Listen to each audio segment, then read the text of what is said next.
Hello, আসসালামু আলাইকুম সবাইকে। আজকের ব্লগে থাকবে আমরা অফিসের কলিগরা মিলে যে ওয়ান ডিশ পার্টি করেছি কি কি ছিল আর আমি রান্না বান্না করতে গিয়ে কি কি কেলেঙ্কারি হয়েছিল সেটা দেখাবো আজকে। তো চলেন দেখে নেই। তো ঘটনাটা হয়েছে গিয়া সকাল 7টা বাজে, এই শীতের সকালে 7টা বাজে উঠা আমি খিচুড়ি রান্না করতে বসছিলাম। যদিও এর যত রকমের প্রিপারেশন আমি রাতের বেলা নিয়ে রাখছিলাম। খিচুড়ি বসানোর সময় তো গ্যাস ভালোই ছিল, কিন্তু পানি দেওয়ার সময় দেখি গ্যাসের দমাই আর যায়।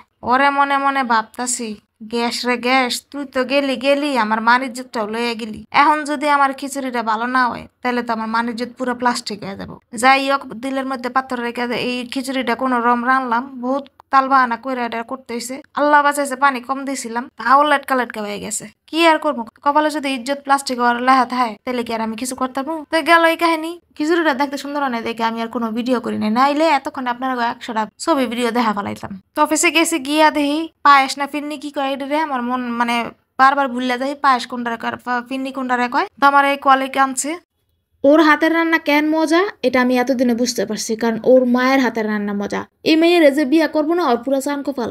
আমি আগে ভাবতাম কি পরের হাতের খাওয়ান খাই দেখে মজা লাগে, কিন্তু না, ওর হাতের রান্নাই মজা। এই যে এবার দেখেন আরেকটা কলিগ 5 রকমের ভর্তা আনছে। ডাল ভর্তা, বেগুন ভর্তা, আলু ভর্তা, চিংড়ি শুটকি ভর্তা, আর এটা কি জানি ভর্তা, ডিম ভর্তা। আরেকটা কলিগ আনছে বেগুন ভাজা, আরেকটা কলিগ আনছে মাংস তরকারি, আরেকটা কলিগ আনছে পাটিসাপটা, আরেকটা কলিগ আনছে পুডিং। ওরে ভাই, আরো কিছু আছে রে, এত কিছু ধরতে পারবো না, পরে দেখামনি। প্রত্যেকটা খাবার দেখতে যেমন সুন্দর তেমন মজা হয়েছে, খালি আমারটা দেখতে সুন্দর হয় না আর কি, কিন্তু খাইতে মজা হয়েছে আল্লাহর রহমতে। তো খাওয়ার আগে ভাবলাম ছবি তো তুলমু।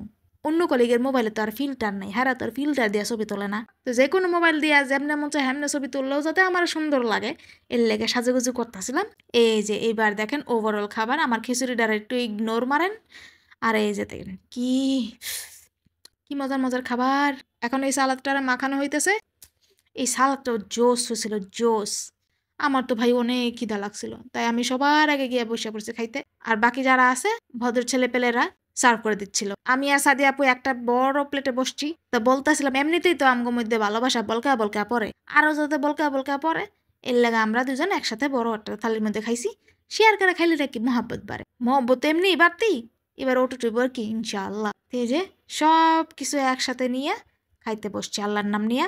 এই যে এবার সবাই আমরা একসাথে বসে একটা ছবি তুলবো, তবে তার আগে একটু ভিডিও করতেছি, নাইলে আপনারা দেখবেন কেমনি। কোনা কান যে সিফা সাফা যা এমনে যারে পাইছি হেমনে নিয়ে এর ছবি তুলছি, মানে ভিডিও করছি আর কি। আর এই যে আমি খাওয়া শুরু করছি, খাইতে খাইতে খাইতে খাইতে পেট এমন ভরা ভরছে ভাই, একেবারে টানা মাইরা সিধা বইয়া খাইতেছিলাম যাতে খাউন্ড একটু সহজে ঢুকে। আর পরে দেখি কোনো লাভ হয় না, 2-3 লোক মা আমার ফালাইতে হয়েছে, কি করবো, সরি আল্লাহ। বাকি গো দেখি সেম অবস্থা, সবাই এমন খাওয়া খাইছে ঘুমে মনে করেন এক একটা চোখ নিতেছে গা। এই কতক্ষণ পরে এই যে পাটিসাপটা আর পুডিং, ফিরনি বা পায়েস এগুলা নিয়ে বইছি।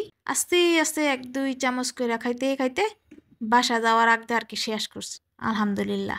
তো এই ছিল আজকের blog, one dish party blog. কেমন লাগলো বলেন তো? আপনারা তো দেখি বহুত খাইশ করেন আমি ব্লগ দিই না কেন, ব্লগ দিই না কেন, তো এবার দিলাম, এবার দেখেন।